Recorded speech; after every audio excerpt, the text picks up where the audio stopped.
Cricket FM के दोस्तों, मैं हूं पल्लव और मैं आपको सुना रहा हूं दिलीप केसानी की लिखी कहानी ट्रेन हाईजैकिंग।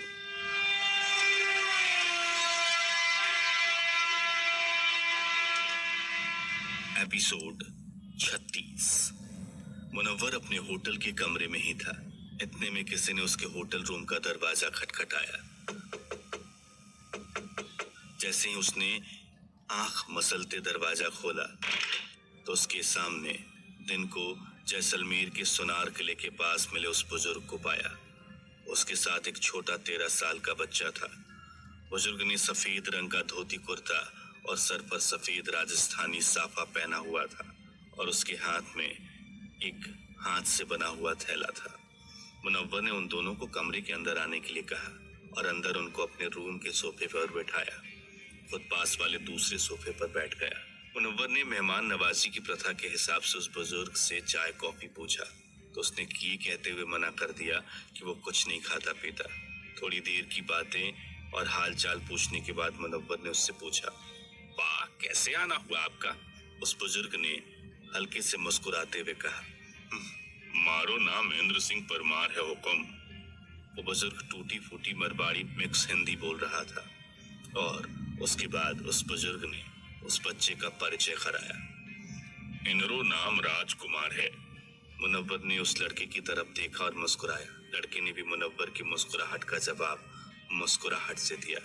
मुनव्वर ने उस लड़के से पूछा, कौन सी क्लास में पढ़ते हो बेटा?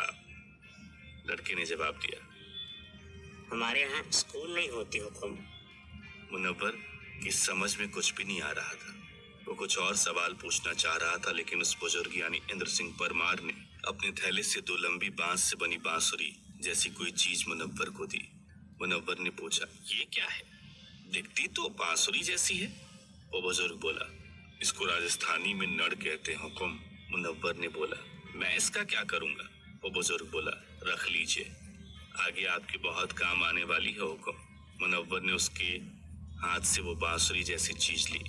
असल में 2 बांसुरियां थी और उसने अपने सोफे के सामने पड़ी टेबल पर रख दी। उस बुजुर्ग से मुनव्वर ने पूछा, आपको कैसे पता चला कि मैं इस होटल में हूँ? वो बुजुर्ग बोला, आपके साथ दिन में जो आपका दोस्त था ना, उसने बताया और वो हमको यहाँ छोड़ गया। मुनव्वर के दिल में सवाल कुछ और भी थे, लेकिन उसने उस बुजुर्ग से यही सवाल किया, इंद्र सिंह जी, ये बताइए, ये करण राम भील कौन थे? बुजुर्ग के चेहरे पर एक चमक आ गई। शायद उसको इसी सवाल का इंतजार था। उसने मुनव्वर के सामने मुस्कुराते हुए कहा, हुक्म, यहाँ से 25 किलोमीटर दूर जैसलमेर और बाड़मेर के बीच में एक गांव है भू, आप वहां जाओ, आपको अपने सवाल का जवाब मिल जाएगा। मुनव्वर कोई सवाल पूछता, इतने में उस बुजुर्ग के साथ आए बच्चे यानी राजकुमार ने मुनव्वर की तरफ देखकर उससे बोला, हुक्म, एक बार हमको ये नड़ बजा कर दिखाओ ना। बच्चे के सवाल को मासूमियत समझते हुए मुनव्वर ने प्यार से उसको बोला, बेटा, मुझे ये बजाना नहीं आता। बा ने प्यार से दी और मैंने दिल से इसको ले ली, बाकी मुझे नहीं आता बजाना बजाना। इंद्र सिंह परमार ने बोला, आपको सब आता है हुक्म, आप इसको हाथों में लेकर तो देखिए, आपको अपने आप सब आ जाएगा। मुनव्वर ने उस बुजुर्ग यानी इंद्र सिंह परमार के बारे में सोचा कि ये बुढ़ा पागल है या मुझे बेवकूफ समझ रहा है। मुनव्वर कुछ बोलने ही वाला था, इतने में उस बुजुर्ग यानी इंद्र सिंह के साथ आए बच्चे राजकुमार ने कहा, नहीं हुक्म, आपको हम बेवकूफ नहीं समझ रहे हैं। बच्चे की बात को सुनकर मुनव्वर के होश उड़ गए। उसने तो खुद के मन में बेवकूफ बोला था, तो उस बच्चे ने कैसे सुन लिया? मुनव्वर कुछ पूछता उससे पहले ही बुजुर्ग ने वो बांसुरी जैसी चीज जिसको वो नड़ कह रहा था, उसने उसको टेबल से उठाकर मुनव्वर के हाथों में थमा दी। मुनव्वर भी दोबारा उस नड़ को छूते ही बदहवास सा हो गया और उसने उस नड़ को हाथों में लेकर मुंह के करीब बड़ी खूबसूरती से नड़ को बजाना शुरू कर दिया।